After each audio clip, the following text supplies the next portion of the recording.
This video session is going to cover the DKMFX Java utility overview. If you don't have the Java utility, you can download it from our FTP site by opening up your favorite browser and going to ftp.blackbox.com.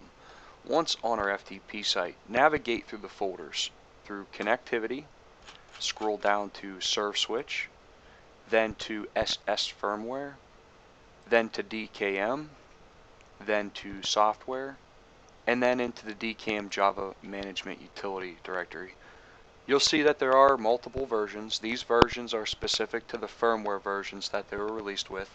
So if you have an earlier switch, you can use an earlier version of the Java utility. If you try to mix a new version of the Java utility with an older version of firmware, you don't really have too many problems, but if it was vice versa, where you have later firmware on the DKMFX switch, but you're trying to use, say, an earlier version of the Java utility, some of the features might not be available. You will get a warning dialog when you run the Java utility to tell you if they will be compatible with each other. For now, just go under version 1.9.4, which is the latest. You can read the release information by clicking on the PDF. Otherwise, you can right-click on the Java utility and save it. Once saved to your computer, you can execute it by double-clicking it like a normal application.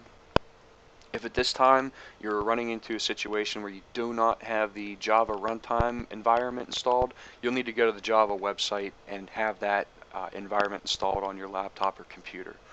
So with the overview, the first thing you want to do is, with the Java utility, is right out of the box you should probably have a DKMFX switch on site, or you're ready to configure it. I would recommend just going under the Extras drop-down menu, go to Options, and enter the IP address of your DKMFX switch. If you don't know the IP address, watch one of the previous videos on how to determine what the IP address is. So enter this IP address and then enter the default administrator username and press OK. What this is going to do is when you do finally connect to the switch, it's going to automatically populate this window. If you don't go under the extras and options, let's say you leave these blank, what will occur is every time you try to connect to the switch, you're going to have to manually enter the IP address and the username.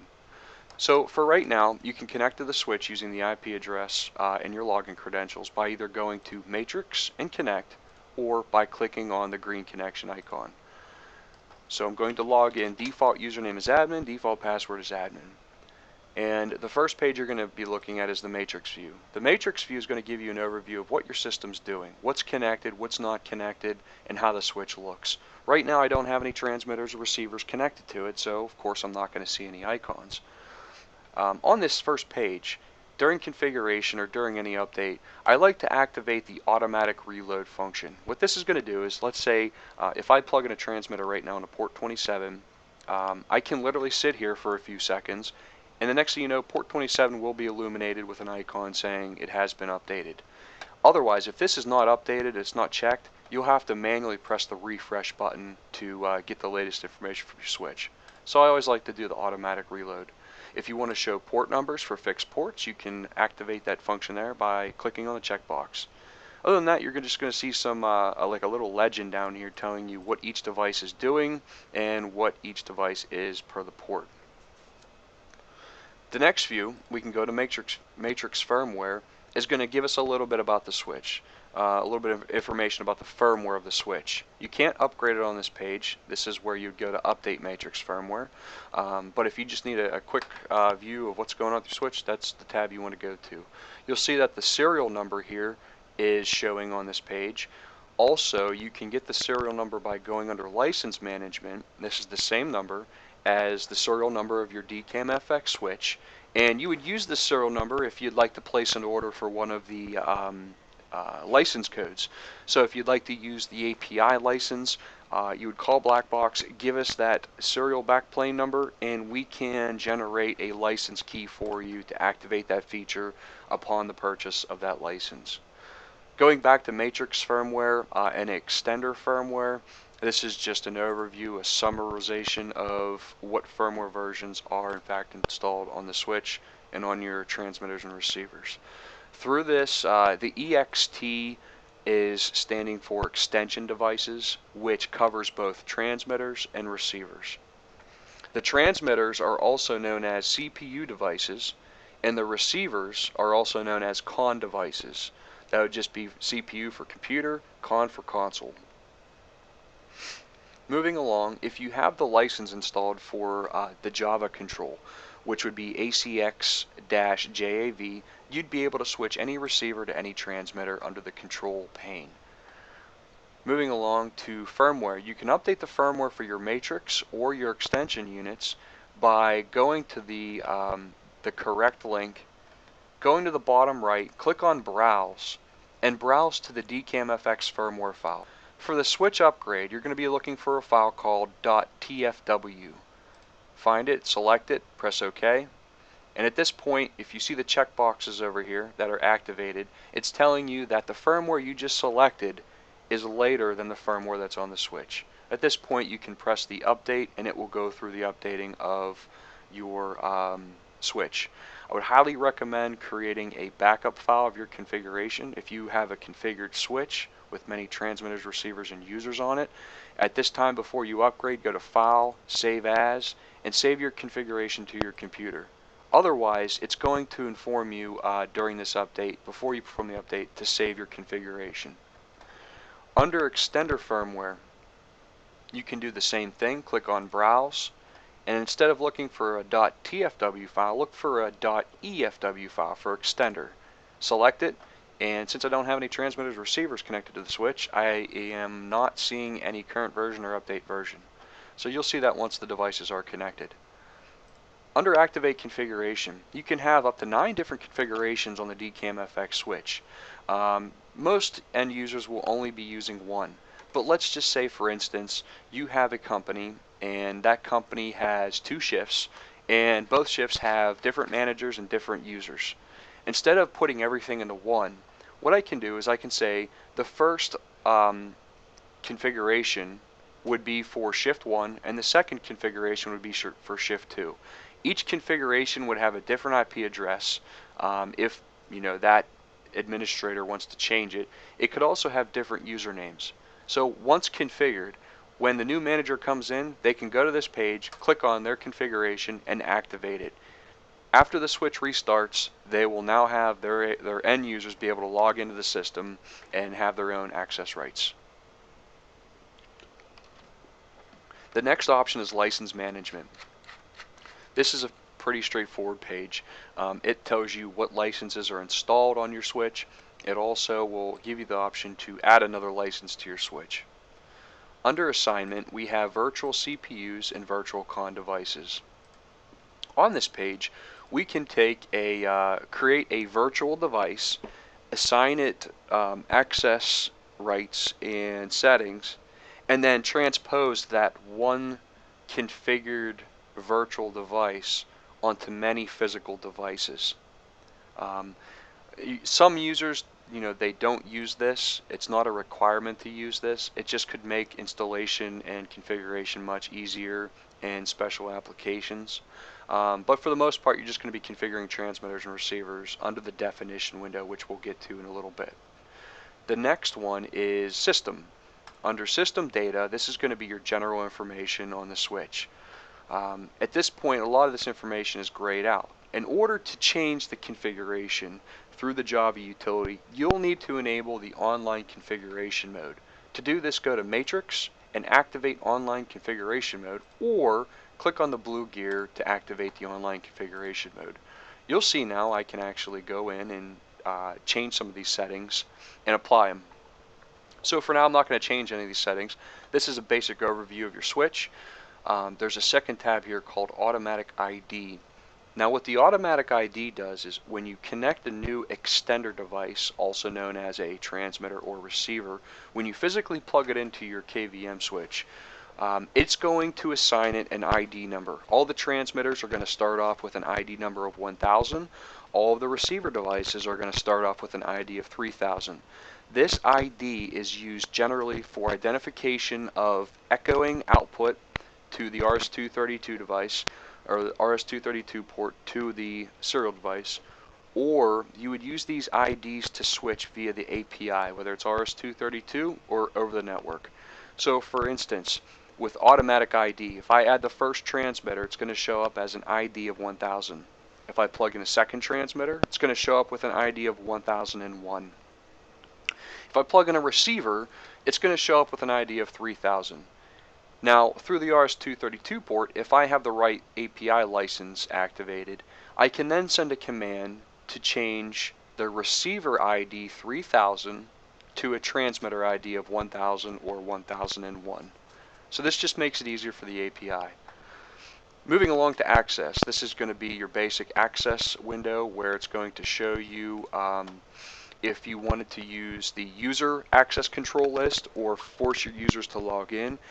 By default, the DKM FX will use console access control lists. So if you buy two consoles, instead of having users log in, you're just going to give that console access to specific computers.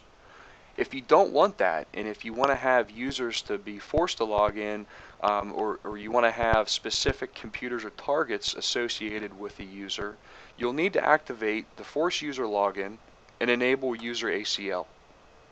ACL also stands for access control lists.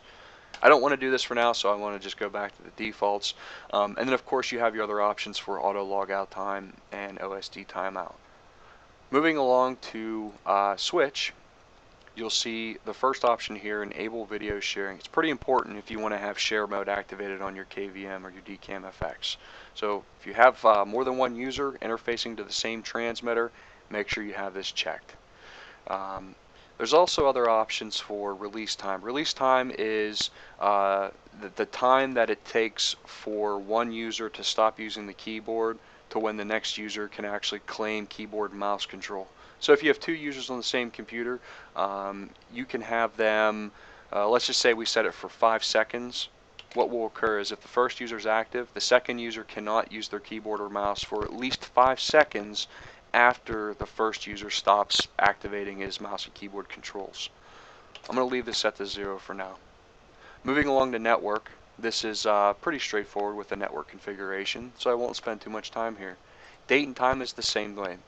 If you want to set your specific time for the switch, you can, or you can go out and use an SNMTP server or SNTP server.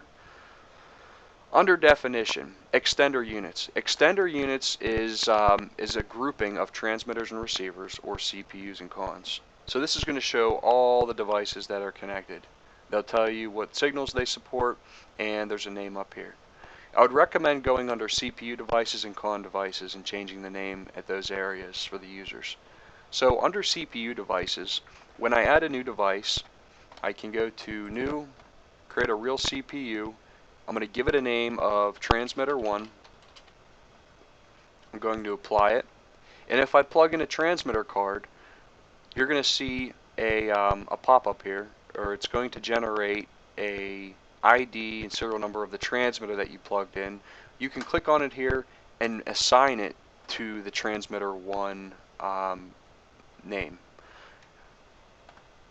Usually if you add a new transmitter or receiver, it automatically creates a new name in here using just the serial number, and also it will automatically assign the extender. I can show you more of this in detail when we start adding new devices in one of the future videos for the DKM FX. So if you add a new device, you can click on it, change the name. You can also modify the ID.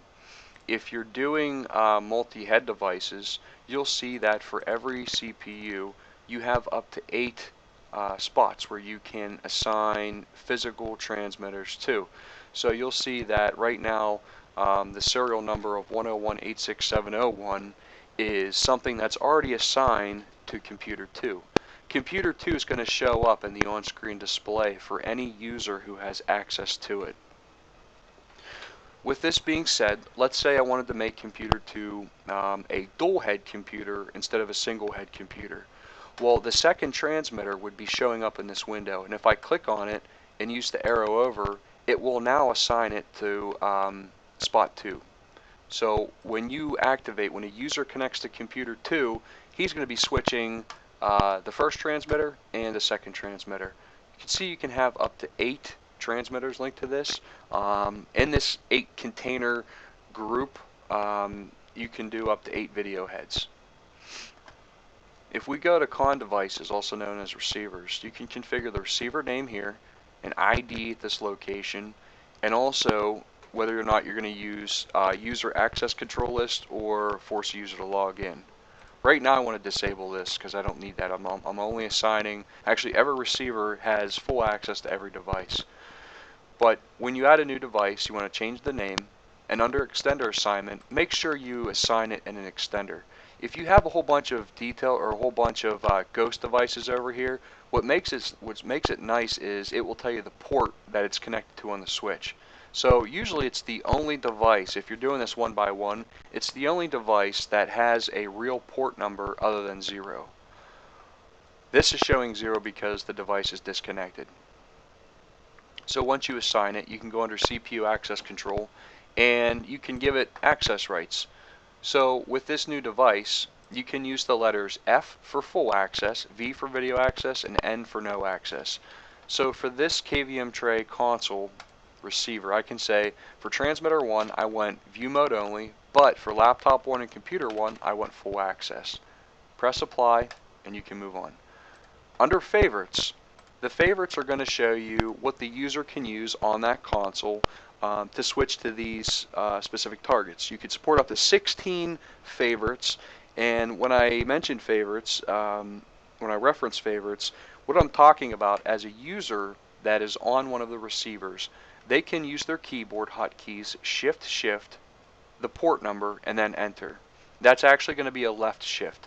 So let's say, for instance, right now, if this user presses left shift, 1, enter, they're going to connect the laptop 1.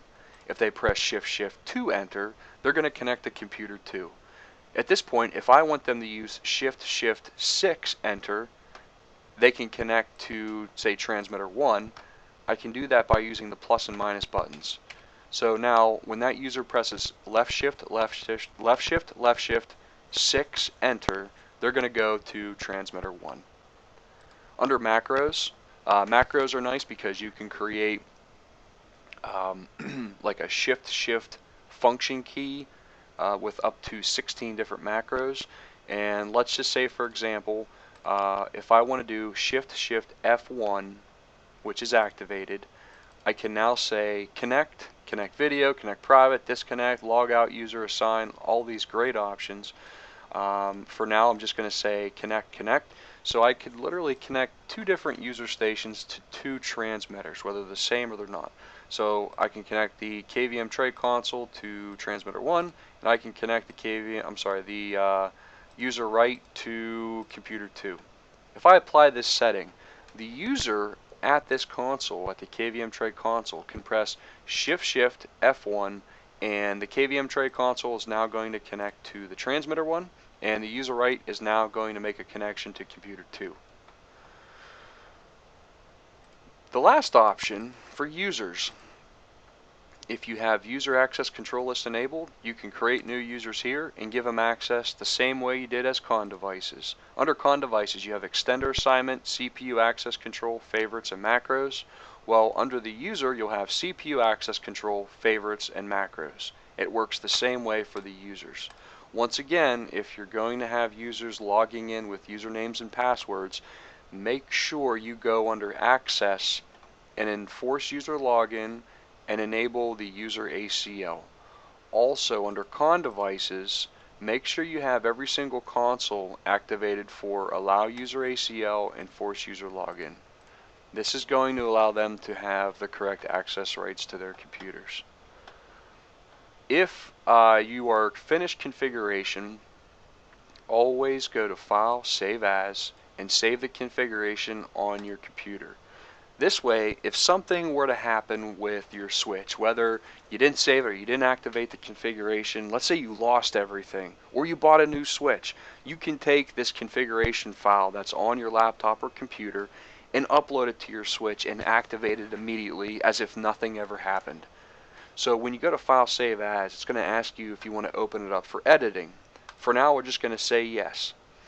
And at this point in time, I can go back to my original connection at the top, disconnect, and work offline. So with that configuration that we just did, I can now go in here and change some of the options. Whether I want to add a new user, let's just say we add a new user. It's one of the new hires that came, and give them full access, apply it. Now if I want to take this configuration and activate it on the DKM switch, I can either go to File, Open, and open up the config file, or if it's already open in a tab here, go to File and Upload. When you upload, it's going to ask for the IP, username, and password. So once logged in, you could set it for the default config or another config. Most users are going to be just using the first one, so I could highlight this one saying I want to overwrite this default config. Check the box that says Activate Configuration after upload. This means that when you upload the new config, the switch will restart, but when it restarts, it's going to use the default config that you just configured here as the as a system configuration. So any users that you've recently added are going to be active, and any devices that you connect are going to be active. At this point, I'm not going to go through with this, but if you need to upload that and activate a configuration, you can certainly do so there.